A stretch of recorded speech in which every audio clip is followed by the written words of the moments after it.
Bilakah diri ini kan kembali kepada fitrah sebenar? Pagiku ingat, petangku apa, begitulah silih berganti. A'udzu billahi minasyaitonir rajim. Bismillahirrahmanirrahim. Astaghfirullah rabbi wa atubu ilaih. Walhamdulillahi rabbil alamin.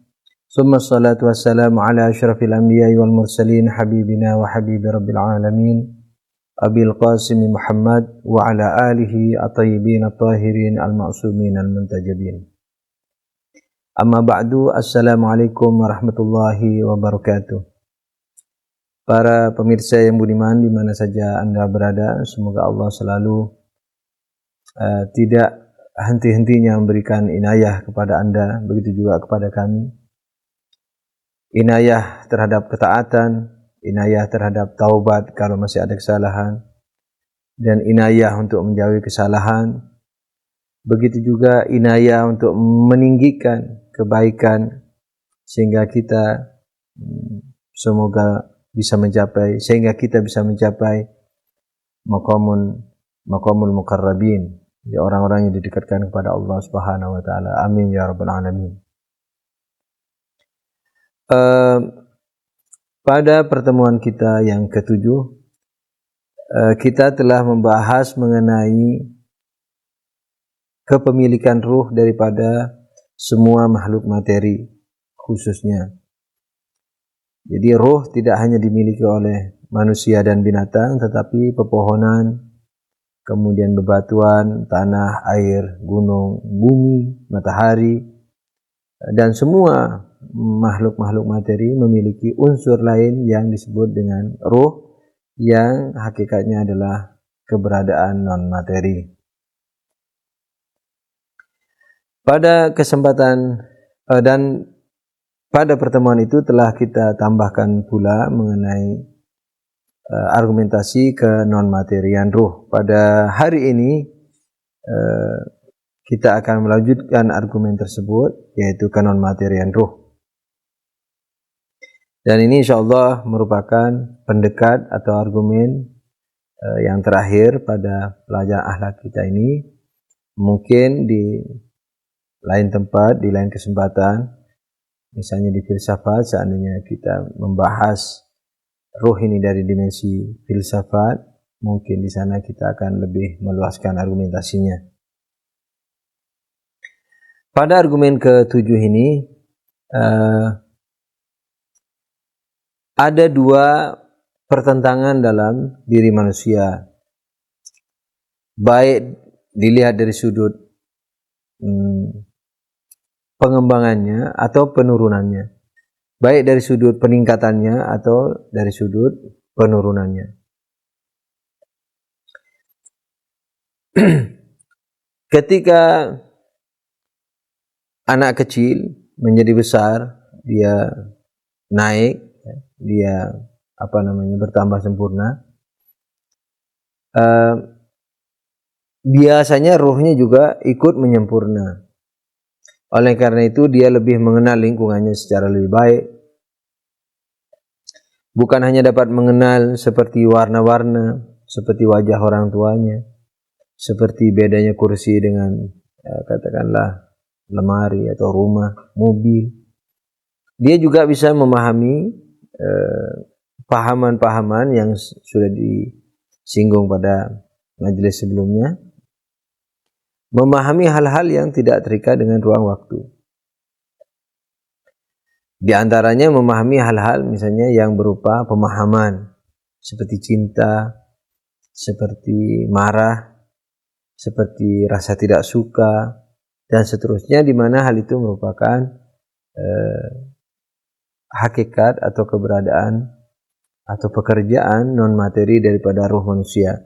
Nah, anak bayi ini yang tumbuh membesar, biasanya ruhnya juga kalau tidak ada hambatan sebagaimana badannya, dia juga ikut berkembang. Tapi ada kala-kala tertentu dalam perjalanan manusia ini, berlawanan. Jadi badannya katakanlah berkembang tapi ruhnya menurun. Atau badannya menurun tapi ruhnya mengembang. Yani naik terus, berkembang dia. Menyempurna maksudnya.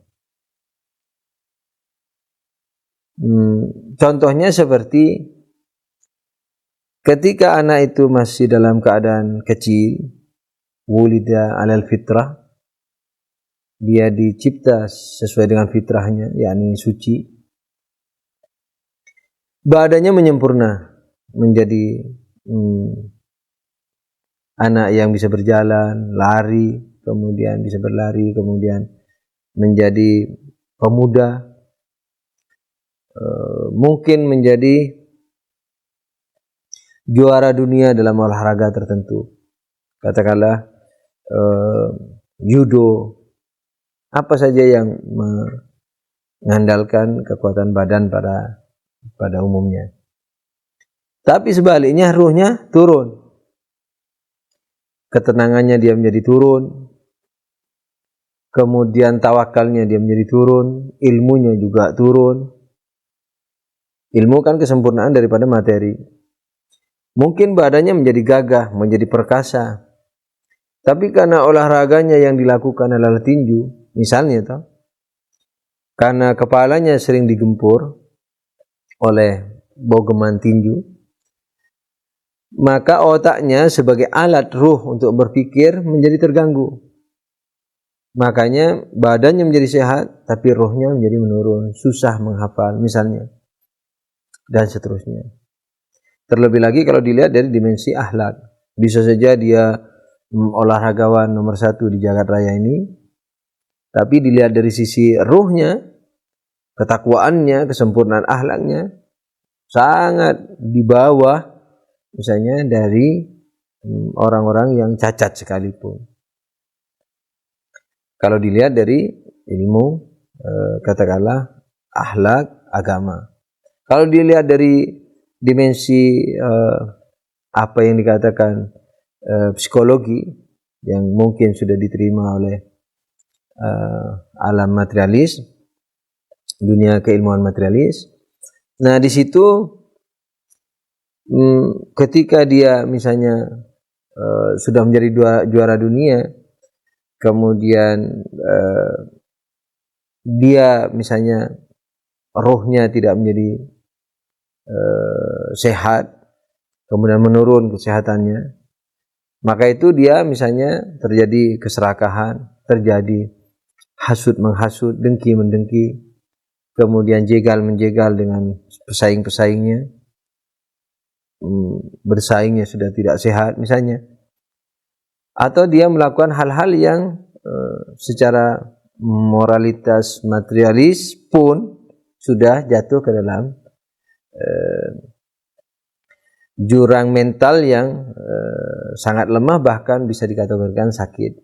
Misalnya dia sudah susah tidur, gelisah tidurnya, kemudian tidak pernah puas dengan apa yang dia miliki.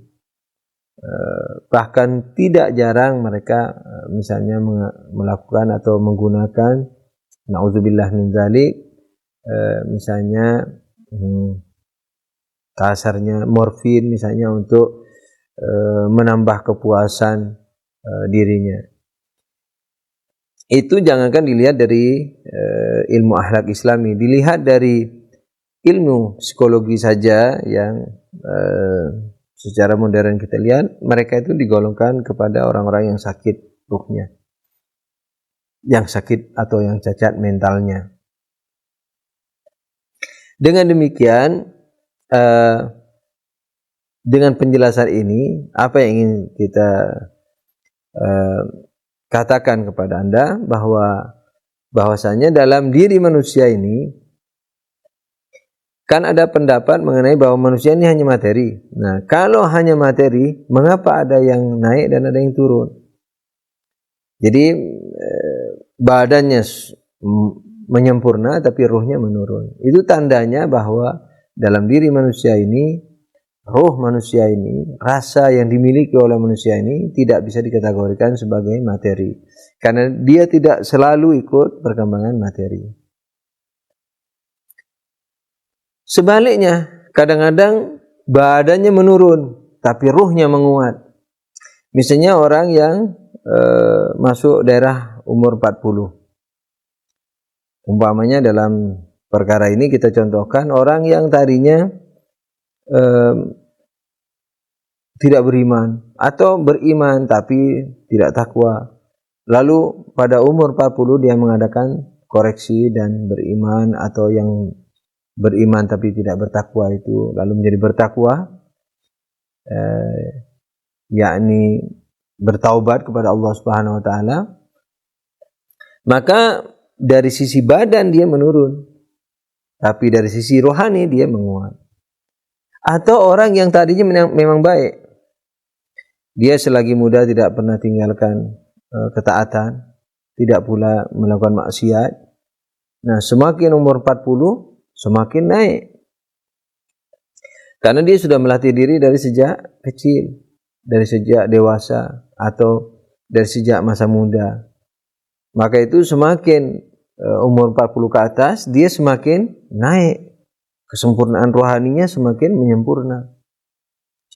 Dan justru umur 40 itu, 40 ke atas itulah katakanlah bisa dijadikan deteksi tempat manusia take off atau jatuh.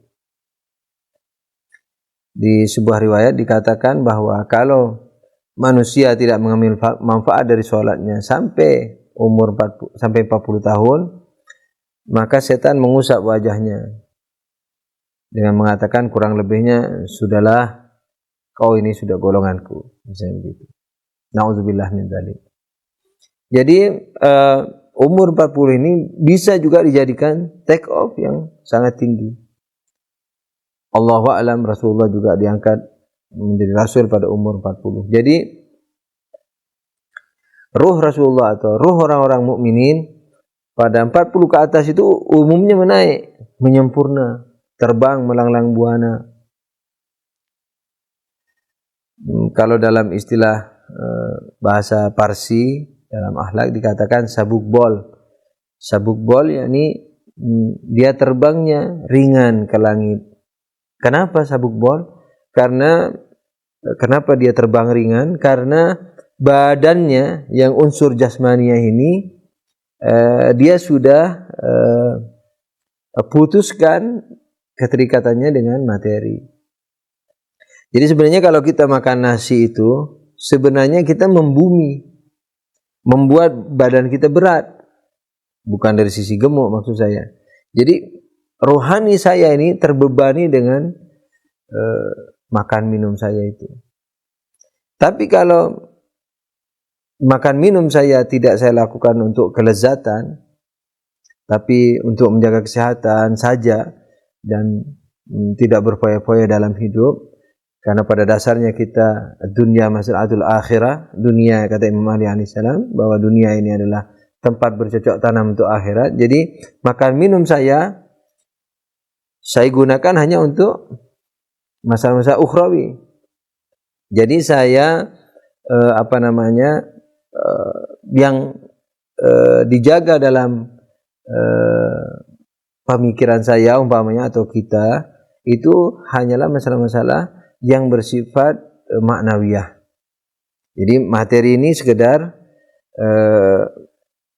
katakanlah makan cukup-cukup, jadi tidak berlebih-lebih. Kalau Imam Ali 1 lauk saja, kalau kita barangkali 2 lauk, 3 lauk atau 2 lauk saja. Tapi kalau mewah-mewah ya 10 lauk, 7 lauk. Kemudian semua kendaraan, baju, rumah cukup-cukup, sederhana. Artinya fokus kita hanya untuk akhirat, maka badan kita ini, yakni jasmaniah kita ini sudah kita kurangkan keterkaitannya dengan apa yang disebut materi. Nah, ketika badan kita sudah teringankan, dengan dengan memutus banyak keterikatannya atau kesentuhannya dengan materi, maka sudah pasti manusia akan menjadi sabuk bol, menjadi ringan terbangnya, terbang ke langit, yakni terbang ke makom-makom yang lebih sempurna sehingga dia bisa mencapai makom muqarrabin, yakni orang-orang yang didekatkan kepada Allah Subhanahu wa taala, dan itu merupakan makom yang cukup tinggi dan luar biasa, dan bisa dikatakan itu sudah di atas kesempurnaan surgawi. Nah, kembali kepada masalah kita, bahwa ketika umur 40, kalau kita benar membuat bangunan pada masa muda kita, lalu istiqomah sampai umur 40, maka ianya dengan izin Allah akan menyempurna, akan lebih terbang dengan ringannya, karena didukung oleh berbagai hal, termasuk di samping mujahadahnya, di samping perjuangannya selagi masih di bawah 40, dia juga didukung oleh struktur daripada badannya. Biasanya badan 40 itu sudah mulai melemah. Jadi yang tadinya katakanlah makannya kuat mulai menurun, yang tadinya misalnya syahwatnya kuat dia mulai menurun, dan seterusnya. Nah, kalau tepat bangunannya, jadi tepat dia masuknya pada umur 40 itu, sebelum 40 dia benar menatanya, maka insya Allah pada umur 40 dia akan menjadi lebih sabuk bol, lebih ringan terbangnya. Tapi sebaliknya, kalau kalau dia tidak menatanya dengan baik, dia justru akhlada alal ard atau ilal ard, dia kakinya lebih menancap ke bumi sebagaimana yang ditakbirkan oleh Quran, kurang lebih demikian, yakni lebih memateri. Jadi bukan hanya badannya yang memateri, tapi ruhnya yang non materi lebih terfokus kepada materi, maka umur 40 itu menjadi lebih susah, walaupun pintu taubat masih tetap terbuka, tapi lebih susah untuk mengadakan taubah. Oleh karena itu kadang-kadang semakin menjadi-jadi begitu. Nah, kembali kepada masalah kita, pada masalah berkembangnya ruh pada umur 40 ini, mungkin di lain kesempatan kita akan teruskan. Pada pembuktian daripada kenon-materian ruh ini, kita ingin mengatakan ini, bahwa dalam diri manusia ini ada yang bertolak belakang dengan keadaan jasmaniahnya. Kadang-kadang jasmaniahnya meningkat, rohaniahnya menurun. Atau jasmaniahnya menurun, tapi rohaniahnya meningkat. Jadi ruh manusia ini, karena tidak seiring selalu dengan jasmani atau materi badannya, maka di situ dapat disimpulkan dia adalah non materi. Seandainya dia juga materi, roh ini materi, maka sudah pasti dia akan mengikuti badan. Ketika badannya menguat, dia akan menguat juga. Ketika badannya menurun, dia juga akan menurun. Karena dia bagian daripada badan.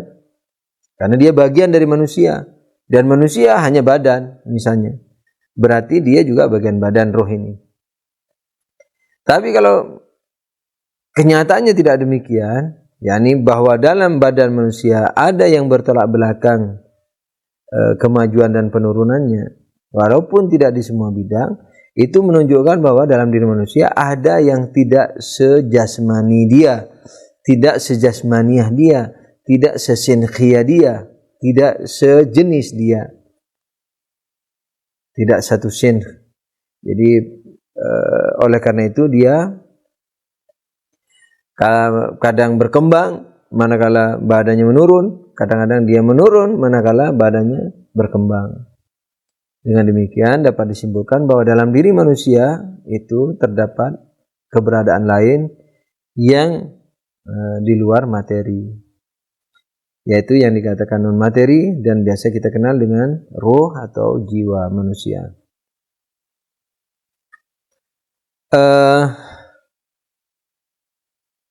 Mungkin para pemirsa bertanya atau membayangkan dalam benak, seringkali terjadi bahwa ketika orang tua, jadi orang menua, dia juga menurun ilmunya. Katakanlah menjadi pelupa, menjadi pikun, atau melemah. Jadi seperti pandangannya, jadi ketajaman daripada ingatan, ketajaman di pandangan, ketajaman dari pendengaran. Nah, seiring dengan lemahnya badan. Untuk pendengaran dan penglihatan ini insya Allah akan dibahas mungkin di bab-bab filsafat, bahwa pendengaran dan penglihatan ini sebenarnya juga non materi, sekalipun dia memakai alat materi seperti mata dan telinga.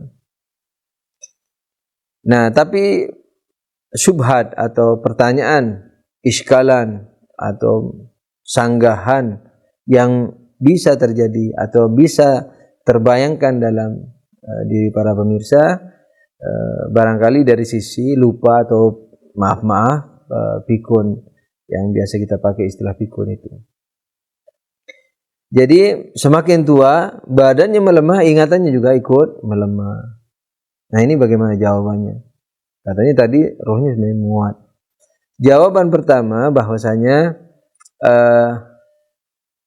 saya tadi menggarisbawahi bahwa ada dalam diri manusia ini, dilihat dari sisi kemajuan dan penurunannya, ada yang tidak berkesesuaian dengan kemajuan dan penurunan daripada badan manusia.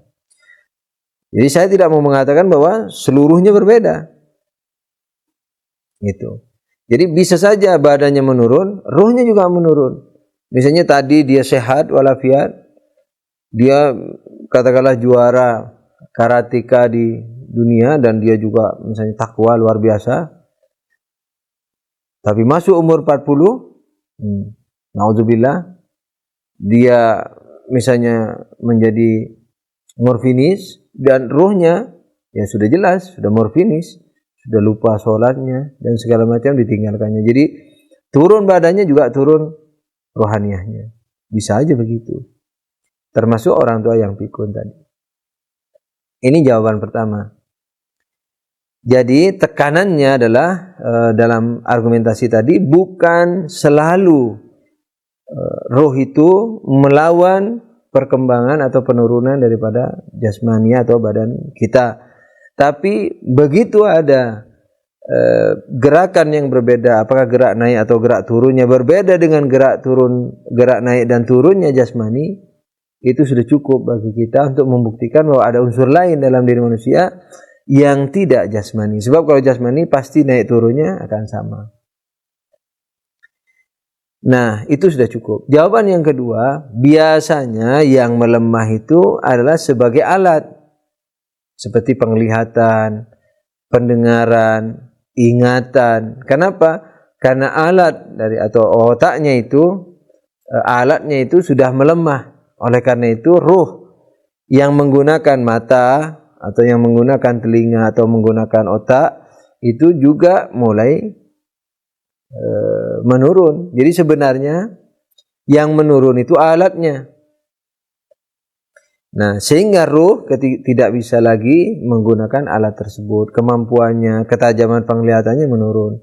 Ketajaman ingatannya juga menurun. Karena alatnya menurun. Mata, telinga, atau otak. Misalnya itu. Nah, tapi kalau dilihat dari dimensi akhlak, dan ini dapat para pemirsa lihat di mana saja Anda berada.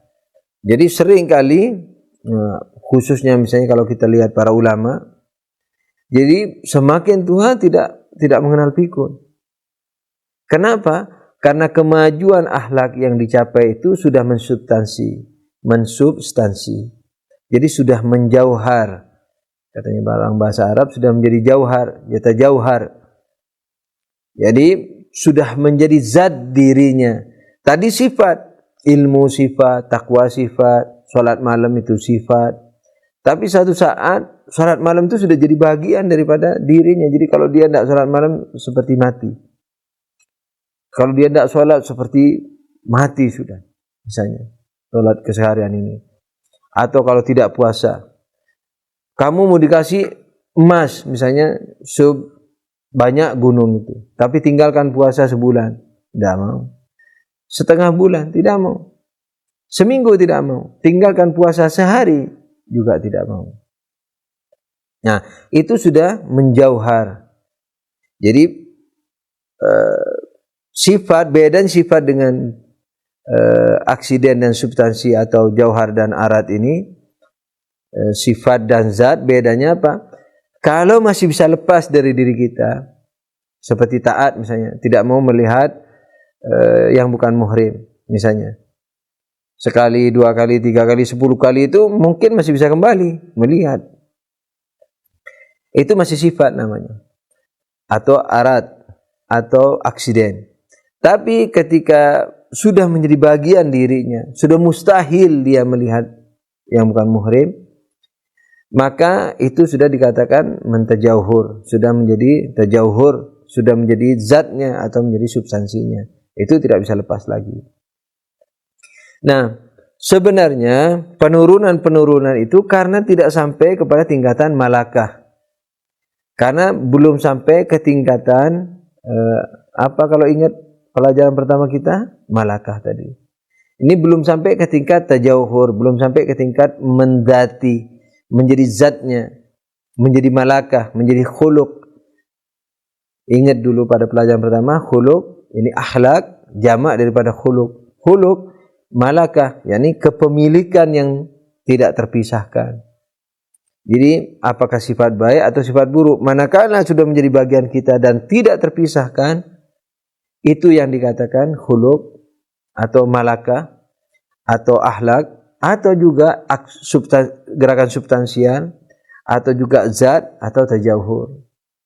Nah, umumnya orang yang menurun kemampuan-kemampuan rohaniyahnya itu karena belum sampai ke tingkatan malakah tadi. Tapi kalau sampai ke tingkatan malakah, sampai ke tingkatan khuluq, sampai menjadi bagian dari dirinya dan tak terpisahkan, seperti sholat, seperti ilmu, belajar dan seterusnya, maka 40 ke atas bukan semakin lupa, semakin tajam kalau perlu. Jadi ilmunya yang terdahulu tidak hilang. Jadi di situ rahasianya mengapa orang menjadi pikun kadang-kadang karena dia belum sampai ke tingkatan malakah. Tapi kalau himmahnya, kalau perhatiannya kepada ilmu ini sangat tinggi, maka insya Allah dengan pertolongan Allah dan sesuai dengan aturan yang telah dibuat Allah ini, maka semakin dia tua, maka semakin ingat kepada ilmunya, malah semakin indah dirasa, bukan hanya dibayangkan saja, tapi dia merasakan ilmunya itu, manisnya ilmu, indahnya ilmu. Dan kata Imam Ja'far Shadiq alaihissalam, yang beramal tanpa ilmu, dia berjalan tidak di atas jalannya. Semakin cepat dia berjalan, semakin jauh dari tujuannya. Oleh karena itu, pentingnya ilmu seperti ilmu akhlak, ilmu akidah, ilmu tentang idiom-idiom baik, buruk, tawadu, itu semua harus diketahui menurut Islam itu apa. Sehingga kita dapat menjadi orang yang insya Allah lebih terjamin, dan mudah-mudahan insya Allah Allah selalu menolong kita, memberikan ilmu kepada kita.